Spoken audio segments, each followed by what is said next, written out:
것도 미디어라고 해요.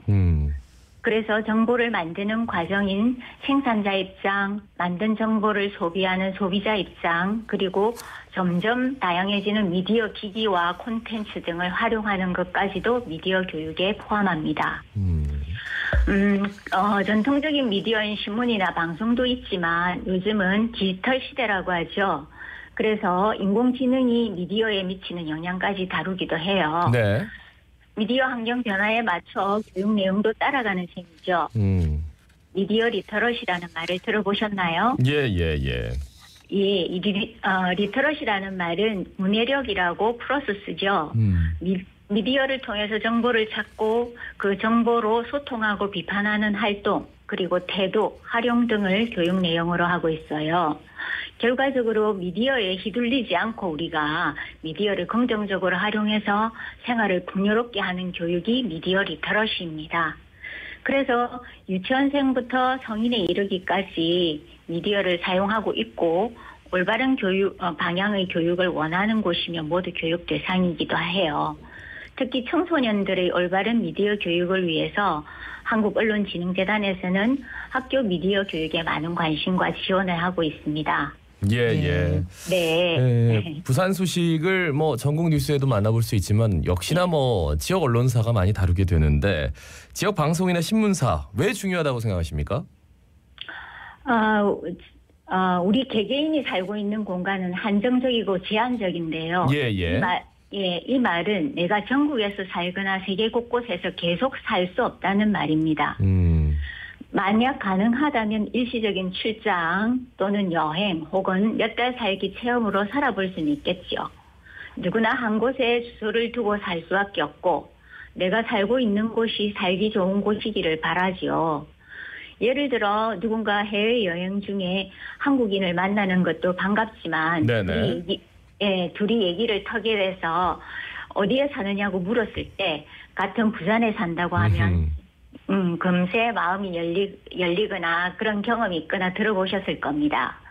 그만큼 같은 지역에 사는 것만으로도 마음의 연대감이 생기고 가깝게 느껴지죠. 여기에 더해서 내가 살고 있는 지역이 깨끗하고 안전하고 또 문화시설이나 교육 환경도 좋으면 더욱 내가 살고 있는 곳에 대한 자부심도 높아지지 않을까요? 이렇게 내가 살고 있는 지역을 살기 좋은 환경으로 만드는 데는 마음으로만 안 될 때가 있더라고요. 누군가가 목소리를 내어 문제를 제기하거나 함께 힘을 모아서 해결할 수 있도록 공론화하는 데는 지역의 언론사가 그 역할을 충분히 한다고 생각합니다. 그래서 부산 지역에는 부산 지역 방송사나 신문사가 더 중요하다고 생각합니다. 네, 그러니까 우리 부산 시민들이 부산 지역 언론사의 뉴스를 봐야 되는 이유는 뭐라고 생각하십니까? 제가 살아온 경험으로 볼 때 결혼하고 자녀를 키우면서 교육 환경이나 편의시설, 문화시설 이런 것들이 가까이 있으면 좋겠다고 생각했어요. 예. 공간적으로 가깝다는 것은 그만큼 동선이 편리하고 시간적, 경제적 절약 효과가 있기 때문이겠죠. 요즘 시골이나 소도시로 나가더라도 굳이 관광객을 위한 시설이라기보다 그 지역에 살고 있는 사람들을 위해 산책로나 공원 이런 곳들이 조성된 데가 많더라고요. 그래서 지역 언론사들은 우리 지역에 어떤 시설이 생겼고 무슨 일이 일어나고 우리 이웃 사람이 어떤 일을 했는지 또 지자체에서 지역을 위해 뭘 하는지를 크게 다루고 있어요. 전국 단위 언론사에서는 다루지 않는 일이죠. 부산 지역 방송이나 신문 뉴스를 접하면 소소한 생활 정보뿐 아니라 부산의 발전을 위해서 또 부산의 경제를 위해서 무엇이 필요하고 어떤 일을 해야 하는지 이런 흐름을 알 수 있어요. 이런 흐름을 읽으려면 부산 지역 언론 보도에 계속 관심을 가져야 하고요. 이렇게 부산 시민의 관심과 지역 언론의 힘이 합쳐져서 가까운 미래에 부산이 젊고 활기찬 도시로 발전한다면 우리 자녀들도 수도권으로 가려는 인서울보다는 인부산을 선택한 것이 행복한 선택이 되지 않을까요? 예. 사실 서울에서 비 오면은 라디오에서 계속 비 오는 노래만 들었거든요. 우리는 비 안 오는데 그렇죠. 뭐 당장 지역의 방송이 필요한 이유가 아니 비 안 오는데 내 감성이 전혀 젖어들지 않는데 와닿질 않는데 말이죠. 맞죠. 그 지역 언론사의 경우에 뭐 기자가 아니더라도 시민 기자들이 취재하거나 지역 소식을 전할 수 있는 코너들도 많이 있습니다. 여기에 대해서 어떻게 생각하시는지요? 기자들은 그 직업적으로 출입처 중심으로 취재를 한다고 생각해요. 그래서 전체 구조적인 문제에 초점이 많다고 생각해요. 이런 사회 구조적인 접근은 바로 해결이 되거나 전체 시스템이 일시에 바뀌지는 않기 때문에 시민들은 그런 문제가 있구나 하고 넘겨버리죠. 반면 시민 기자들은 자신의 주변에서 뉴스가 있는지 살피기 때문에 생활 밀착형에 가깝다고 봅니다. 방송에서는 리포터가 주로 그런 역할을 하겠죠. 시민들 입장에서는 바로 와닿는 시민 기자들 뉴스에 더 공감할 수 있다고 생각합니다. 국제신문 시민 기자 코너를 예로 들자면 부산 지역 어느 초등학교 근처에 밤이 되면 가로등이 없어서 다니기가 무섭다는 시민 기자의 글을 보고 담당 구청에서 얼마 뒤 해결했다는 후속 보도가 있었어요. 네네.